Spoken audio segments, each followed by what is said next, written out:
વડાપ્રધાન શ્રી નરેન્દ્રભાઈ મોદીએ હંમેશા સામાન્ય લોકોને પ્રાધાન્ય આપ્યું છે. તેમના નેતૃત્વમાં રિફોર્મ એક્સપ્રેસને આગળ ધપાવતું આત્મનિર્ભર વિકસિત ભારત માટેનું આ બજેટ છે. માનનીય વડાપ્રધાન શ્રીના નેતૃત્વમાં નાણામંત્રી શ્રીમતી નિર્મલા સીતારમણજીએ સતત 9મી વાર બજેટ રજૂ કરવા માટે અભિનંદન પાઠવું છું.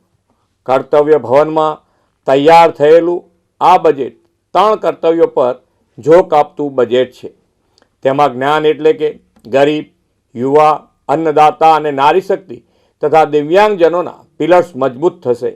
આ 3 કર્તવ્યોમાં સમાજના બધા જ ક્ષેત્રોને અને દરેક વર્ગને સૌના સાથ સૌના વિકાસના મંત્રથી આવરી લેવાનો ખૂબ જ સરાહનીય અભિગમ રાખવામાં આવ્યો છે.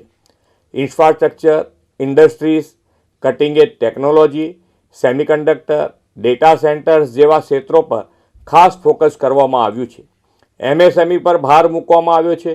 તેનાથી લઘુ અને સૂક્ષ્મ ઉદ્યોગોને મોટો ફાયદો થશે. મેન્યુફેક્ચરિંગ ક્ષેત્રમાં ઉદ્યોગોને જે પ્રોત્સાહનો જાહેર કરવામાં આવ્યા છે તે પણ ગુજરાતના મેન્યુફેક્ચરિંગ સેક્ટરને બૂસ્ટઅપ કરશે. પૂર્વ ભારતના દાનકુનીથી સુરત સુધીના ડેડિકેટેડ ફ્રેટ કોરિડોરથી રાજ્યના વેપાર ઉદ્યોગ અને ઉત્પાદન ક્ષેત્ર માટે ઝડપી લોજિસ્ટિક સેવાઓ મળતી થશે. ટેક્સટાઇલ સેક્ટરને વધુ ઉત્તેજન આપવા જાહેર કરવામાં આવેલી 6 જેટલી યોજનાઓનો લાભ ગુજરાતના ટેક્સટાઇલ સેક્ટરને મળશે.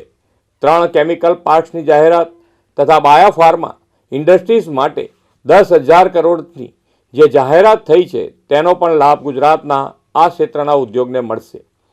ગુજરાત દેશમાં મ્યુનિસિપલ બોન્ડ ઇસ્યુમાં અગ્રેસર રહ્યું છે. આ બજેટમાં મ્યુનિસિપલ બોન્ડ માટે જે પ્રોત્સાહન જાહેર થયા છે તેનો લાભ ગુજરાતની મ્યુનિસિપાલિટીઝને પણ મળશે.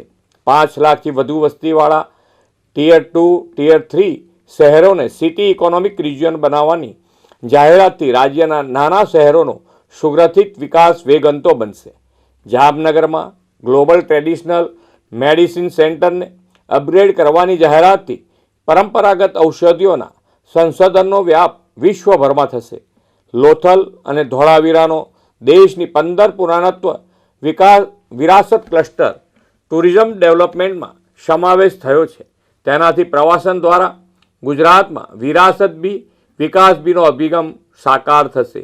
દેશમાં 20 આઇકોનિક પ્રવાસન સ્થળો માટે 10,000 ટુરિસ્ટ ગાઈડ તૈયાર કરવાની યોજનાથી ગુજરાતના આઇકોનિક ટુરિસ્ટ પ્લેસમાં સ્થાનિક રોજગારીઓને તકો વધશે.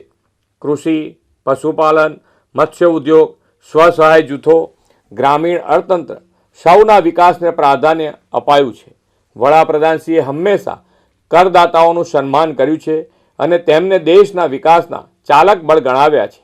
આ બજેટમાં પણ કરદાતાઓના સન્માનનો ખ્યાલ રાખીને પ્રમાણિકતા વધે તે દિશામાં કરવેરા ભરવામાં રહેલી ક્ષતિને ગુનો નહીં પરંતુ ભૂલ ગણીને સજાના બદલે દંડની જોગવાઈ કરી છે. સમગ્રતા આ બજેટ સર્વસમાવેશી, સર્વસ્પર્શી અને સામાન્યમાં સામાન્ય માનવી સહિત સૌના સર્વગ્રાહી વિકાસ, કલ્યાણ અને આત્મનિર્ભર વિકસિત ભારત માટેના તેમના યોગદાનને વધુ પ્રેરણા આપતું બજેટ છે.